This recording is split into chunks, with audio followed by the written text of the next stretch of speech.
ปากไม่เป็นทรงค่ะแล้วก็อยากสวยขึ้นด้วย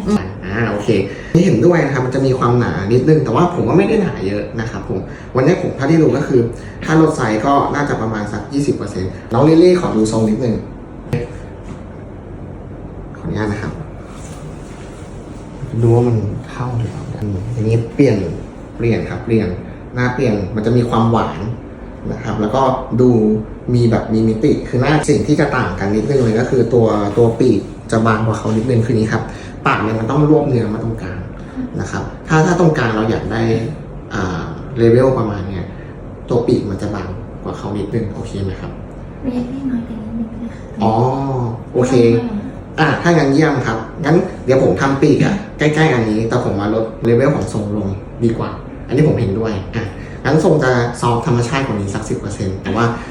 ตัวปีกจะได้ไม่ต้องบางมากดีไหม